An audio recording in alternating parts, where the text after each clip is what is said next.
केशव पंजाब से। महाराज जी आपके चरणों में कोटि कोटि प्रणाम। राधा वल्लभ श्री हरिवंश। महाराज जी मेरा मन कभी भी एक निर्णय पर प्रेरित नहीं हो पा रहा। कभी लगता है सिर्फ भक्ति मार्ग पर चलूं, तो कभी लगता है मन संसारिक जीवन की तरफ प्रेरित करने लग जाता है, परंतु किसी भी एक निर्णय पर नहीं पहुंच पा रहा। महाराज जी इस परिस्थिति में मैं क्या करूं? मन का स्वरूप ही है ये।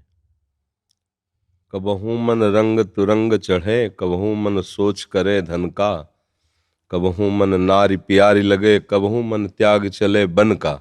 ये इसका स्वरूप है, इसका स्वभाव ऐसा। इसके स्वभाव को जो मार दे तो वही महात्मा है। अपने निश्चय पर डट जाए वही महात्मा है। नहीं तो सबको फिसला घूम रहा है। कभी भगवान अच्छे लगते हैं, कभी संसार अच्छा लगता है, कभी पाप अच्छा लगता है, कभी पुण्य अच्छा लगता है। यही तो मन की चाल है। इसकी इस चाल को जो रोक दे वही भगवान का भक्त कहा जाता है। इसी की चाल से हमें बार बार जन्म मरण प्राप्त होता है।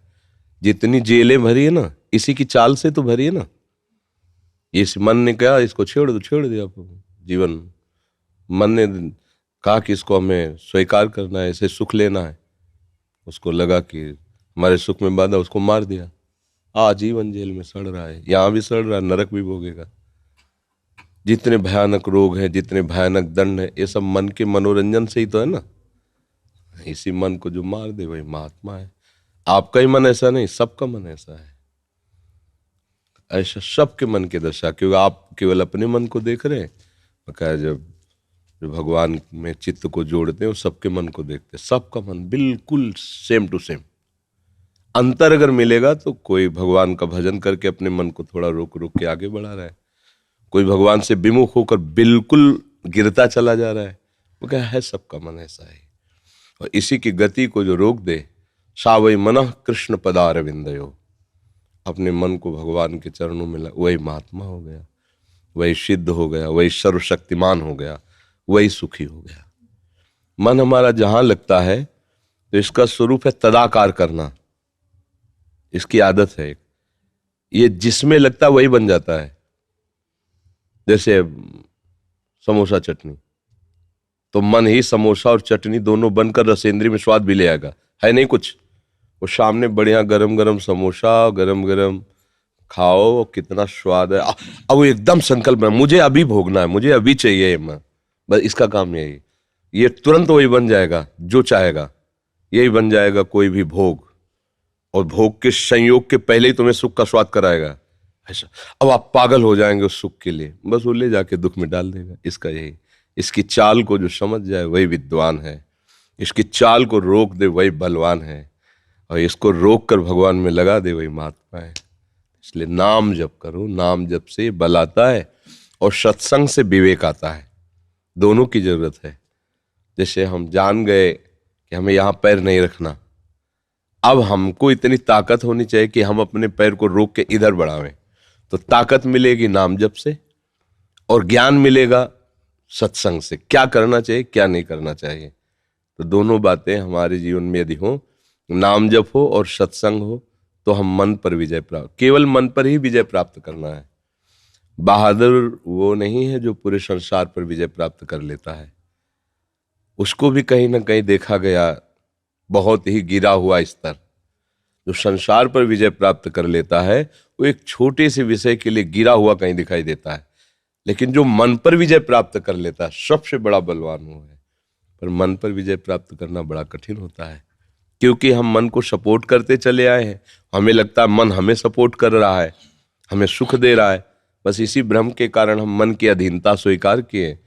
अगर मन को अधीन करना है तो पहले ये मानना होगा कि मन आज तक सुख नहीं दे पाया, ये फंसाता ही रहा है। सच्ची मानिए, जरा से 2 मिनट के कृत्य के लिए पूरे जीवन जेल की सजा। कितने ऐसे भरे पड़े दृश्य, 2 मिनट मनोरंजन, 2 मिनट, और उसका परिणाम आजीवन या फांसी। कितने भयानक भयानक। तो इसकी चाल को तो रोकना ही पड़ेगा। ऐसा नहीं है जो चाहे कर सको, आप नहीं कर सकोगे, क्योंकि स्वतंत्रता उतनी ही है जितना पुण्य है तुम्हारा। जिस दिन पुण्य खत्म होंगे तो जरा सी बात में फंस जाओगे और पिट जाओगे, बड़े लंबे चले जाओगे। आपको लगेगा अपराध तो ऐसा नहीं, लेकिन वो पूर्व का है, सब जुड़ गया। पुण्य बचाते रहते हैं। जैसे आपके पुण्य हैं, कोई भयानक पाप हुआ तो अगर पुण्य उससे बड़ा है तो आपको सपोर्ट कर देगा, तो आपको लगेगा बच गए। कोई दंड नहीं मिला और वो क्रिया भी हो गई, बच नहीं गए, पुण्य नहीं बचा, पुण्य नष्ट हुआ, पाप सुरक्षित बना हुआ, उसने कवच की तरह तुम्हें बचा लिया, लेकिन वो नष्ट नहीं हुआ। वो जब प्रहार करेगा तब फिर ढेर हो जाओगे। नहीं तो पाप करते ही अशांति, दुख और भय विषाद घेर लेता है, पर अगर तुम्हें नहीं हो रहा तो तुम्हारे पुण्य नष्ट हो रहे हैं। इसलिए अगर भजन हो रहा है तो सीधे पहले पाप को नष्ट करेगा। तुम्हारे हृदय में जलन होगी, जहां गलत सोचेगा मन, तुम्हारा हृदय जलने लगे कि यार नहीं, अब हम ऐसा नहीं करेंगे, ग्लानि पैदा हो जाएगी, सोई आगे निकल जाओगे। तो नाम जप करो, सत्संग सुनते रहो।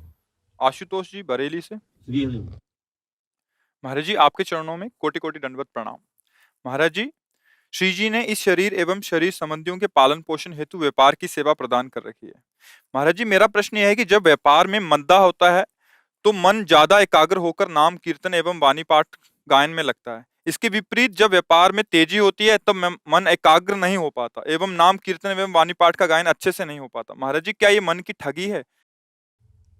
क्या है कि अभी भजन प्रभु को अपना मान के नहीं हो रहा है, अनुकूलता की प्राप्ति के लिए भजन हो रहा है।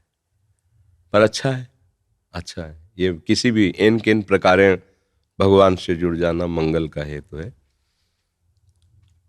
अगर अनुकूलता मिले तब तो और भजन होना चाहिए ना।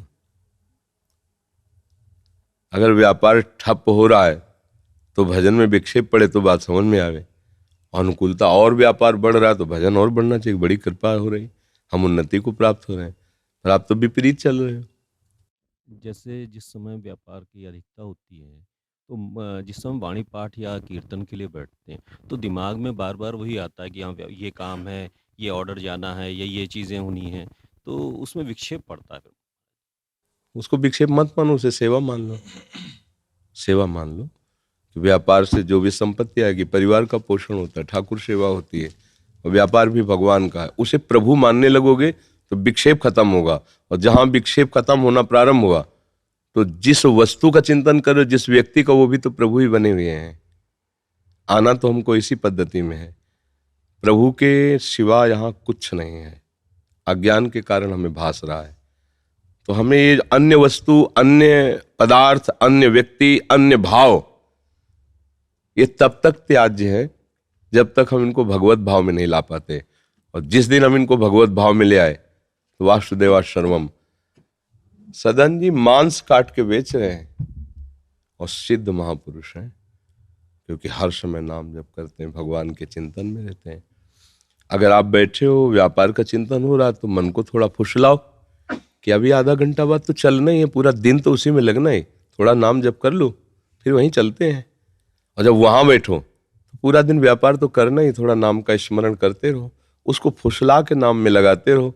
जिस दिन मन को स्वाद मिल गया, भागना बंद कर देगा। अभी भागने दो, जहां भाग के जाए वहीं प्रभु को देखने की चेष्टा करो। जब सृष्टि नहीं थी तो ये वस्तु नहीं थी, जब सृष्टि नहीं रहेगी तो वस्तु नहीं रहेगी।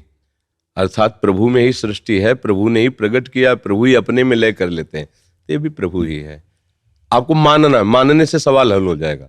हमें दिखाई नहीं दे रहा, हमें तो चद्दर दिखाई दे रहा, पर हम मानते हैं चद्दर के पहले प्रभु थे, चद्दर के बाद भी प्रभु रहेंगे, तो बीच में जो चद्दर है प्रभु ही है, ऐसा हम मान लेते हैं। मानने से सवाल हल हो जाए, मानी संख्या तो सवाल हल हो गया।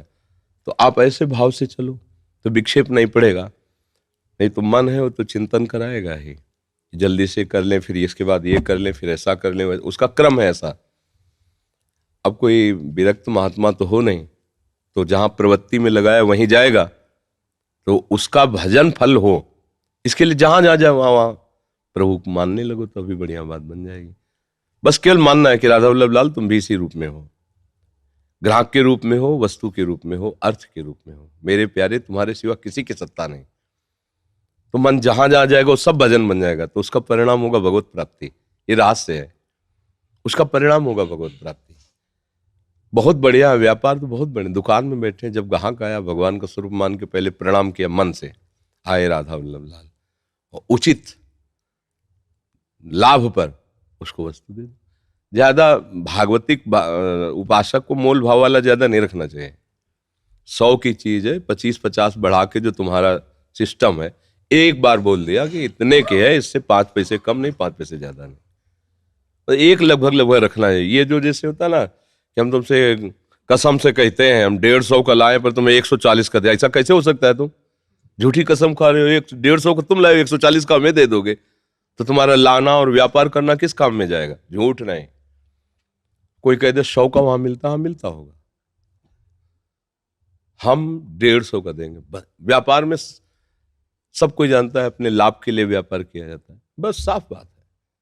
तो सत्य से जब चलोगे ना, अच्छा जो भी व्यापार, अच्छा माल होगा और एक रीति से चलोगे, बेईमानी नहीं, छल कपट नहीं, तौल नाप में धोखा नहीं, तो भले अर्थ कम आवे लेकिन आपका परिवार उज्जवल और भविष्य बहुत अच्छा होगा। और बेईमानी से कमाया हुआ धन आपके परिवार के ऊपर बहुत बड़ी हानि पैदा कर देगा, ये लोग समझते नहीं। इसलिए नाम जप करो, हर कार्य को भगवान का समझो, हर व्यक्ति में भगवत भावना करो। गाली दे रहा है, धक्का देकर बाहर निकाल दो, पर थे मेरे भगवान ही, ये बात पक्की माननी है। भीष्म जी तो भगवान को सामने देख रहे हैं और बाण मार रहे हैं कि नहीं मार रहे? अगर विपक्ष में हो, हमें खेल दिया है कि युद्ध करो, तो हम आपके बाण भी मारेंगे, क्योंकि आपके खिलाड़ी हैं, आपके साथी। ऐसे ही किया जाता है व्यापार, जो भी कार्य सब है। जहां हम प्रभु से कुछ अलग मान लेते हैं वहां हमें परेशानी आती है। जैसे अभी हम एकांत शांत होकर के प्रियाजू के चिंतन में बैठे हैं, कितना बड़ा सुख मिलेगा। शरीर स्वस्थ है, परेशानियां, फिर भी आपसे बात कर रहे हैं, क्या मतलब है? आप हमारे प्रियालाल के स्वरूप हैं, प्रियालाल के द्वारा भेजे हुए हैं, आपसे हम बात कर रहे हैं, आपको सुख मिलेगा, ये हमारी सेवा बन गई। तो हम एकांतिक भजन से भी श्रेष्ठ ये सेवा समझ रहे हैं कि हम भजन करके खुद आनंदित होते, लेकिन आप अगर 10 भजन में लग गए और आनंदित हो गए तो मेरा जीवन धारण करना सार्थक हो गया। तो आप व्यापार ऐसे ही कर रहे हो, आप जो भी कार्य कर रहे हो ऐसी भावना से करो, तभी आनंद आ जाएगा। दूसरे से सुख छीनना ये राक्षसी स्वभाव, दूसरों को सुख देना यही साधुता का स्वभाव है। हर जगह आप भजन कर सकते हो, हर क्रिया भजन है, क्योंकि सब मालिक की है ना। हम मालिक के भाव से अलग हट के जब हम मालिक बनते हैं, हम अपना व्यापार समझते हैं, तब हम फंस जाते हैं। और जब प्रभु का कार्य समझते हैं तो हम नहीं फंसते हैं। सबसे बात करते हैं, सबसे मिलते हैं, लेकिन किसी की याद नहीं आती, क्योंकि सब श्री जी के, अपना कोई नहीं, अपनी केवल श्री जी हैं। तो ऐसा नहीं कि तुम सब हटे तो हम एक एक का चिंतन, नहीं नहीं, बिल्कुल बिल्कुल आप हटे, गेट बंद, जहां है वहीं है। ऐसा आप भी कर सकते हैं। अब आपने अपने मन को इतना खुला छोड़ दिया इसलिए भागता है, ऐसा थोड़ी। अभी दरवाजा बंद, आप निकल गए, दोबारा स्मृति नहीं आएगी। अगर हम करना चाहें तो आएगी, अन्यथा नहीं आएगी। उसको समय ही नहीं, ठीक ठिकाने पे बिल्कुल वैसे, चाहे आंख खुली हो या आंख बंद हो, बिल्कुल सीधे लक्ष्य पे। अभ्यास होता है ना, जिनका गोली चलाने का अभ्यास ऐसे मार देंगे, और अपने तो लगा ही नहीं सकते, कभी चलाया नहीं, कभी पकड़े ली, तो कैसे हो सकता है? ऐसे भजन का अभ्यास भरी बाजार में सबके बीच में एकदम जो एकांत गुफा में हो सकता है वो वहां भी हो सकता है। अगर अभ्यास किया है तो भरी बाजार में शोरगुल में भी वो अपने आराध्य देव के चिंतन में तन्मय है। तो आप अभ्यास करो और सब सेवा को भगवान का समझो। उड़ीसा से समंतना जी जी। हरिवंश। महाराज जी, हम आपका सत्संग सुनते हैं और अपने जीवन में धारण करने का भी प्रयास करते हैं। महाराज जी, ऐसा क्या करें कि आपके सत्संग का प्रभाव 24 घंटे बना रहे हमारे मन और बुद्धि पर? बीच में फिर से चले जाता है, फिर उस संसार में उलझ जाते हैं। देखो, जब हमारा खान पान सही होगा, हमारा संग सही होगा, हमारा देखना सुनना सही होगा, तो सत्संग का रंग हर समय चढ़ा रहेगा। सत्संग का रंग जो हमने स्वीकार किया, जहां हम किसी व्यक्ति के संग में आए, किसी खाद्य पदार्थ के संग में आए, किसी दृश्य के संग में आए, तो हट गया, दूसरा रंग चढ़ गया। अगर ये दूसरा रंग न चढ़े तो सत्संग बना रहे। सत्संग तभी बना रहेगा जब असत संग का त्याग हो। अब असत क्रियाएं, असत चेष्टा, असत्य संबंध, असत्य भाषण, असत्य श्रवण, तो सत्संग थोड़ी देर सुना, थोड़ी देर चिंतन किया, फिर असत में लग गए, तो कैसे रंग चढ़ेगा? सत्संग का मतलब है सत्य संग। सत्य कौन है? प्रभु श्री हरि है, प्रियाजू है। हर समय उनका नाम जप करना, उनकी लीला गायन करना, उनकी सेवा में रहना, उनके ध्यान में रहना, उनके होके रहना, इसी का नाम सत्संग है। किसी और को अपना मानना, भोगों में सुख बुद्धि रखना, खान पान मनमानी करना, टीवी टेलीविजन दुनिया के सब नाटक सिनेमा देखना, गंदी बातें देखना, गंदे लोगों का संग करना, इसी को असत्संग कहते हैं। असत्संग त्यागो तो सत्संग में स्थिति बनी रहेगी। अब जितना आप असत त्यागी होंगे उतना ही सत्य को ग्रहण करेंगे। सत्य को हम विचार कर असत्य में लगे, फिर बात कैसे बनेगी? जब मैं जॉब पे जाती हूँ ना, तो घर में तो ठीक रहता है, लेकिन जॉब में तो मुझे बहुत सारे लोग से मिलना पड़ता है ना। खाना पीना मैं ठीक करती हूँ, बाहर भी नहीं खाती, खुद ही खाती हूँ पसंद। देखो हमारी भी जॉब है, आप लोग हो ना, हमारी भी तो जॉब है। आपकी जैसा स्थिति तो नहीं है ना। नहीं तो अपने को बनाना पड़ेगा। जब जिस मार्ग में, अब कोई कहते हम तो दौड़ नहीं सकते पर आर्मी में चलना चाहते हैं, तो आर्मी में 10 किलोमीटर एक साथ में दौड़ना होगा। इतनी लंबाई हो, इतनी चौड़ाई हो, इतनी उछली, ऐसे ही भगवत प्राप्ति करनी है तो आपको हमारे जैसा अभ्यास करना होगा। आप कह दो अभ्यास नहीं, आशीर्वाद दे दो, तो ये आशीर्वाद में सेव संतरा दिए जाते हैं, बर्फी पेड़ा दिए जाते हैं, ये आशीर्वाद में तो नहीं हो सकता। अगर आशीर्वाद से होता तो ऐसे करुणा में संत महात्मा हुए हैं कि तुम्हें कुछ करना ही नहीं पड़ता, वो आशीर्वाद से काम बना देते। तुम्हें जितना माता पिता प्यार नहीं करते उससे अनंत गुना प्यार संतों के हृदय में होता है। वो संसारिक नहीं जानते, क्योंकि वो स्वार्थ में जीते हैं, शरीर संबंधी में वो अपनी ममता रखते हैं। वो क्या जाने कि निष्काम धर्म कोई है और उनकी प्रीति हम पर बिना किसी हेतु के, बिना किसी संबंध के, संसार इसका परिचय नहीं जानता। अगर आशीर्वाद से काम बनता तो सच्ची कहते, तुम्हें यही नहीं कहते कि तुम नाम जप करो, जाओ, तुम्हें कोई छू नहीं सकता, जाओ तुम भगवान की प्राप्ति।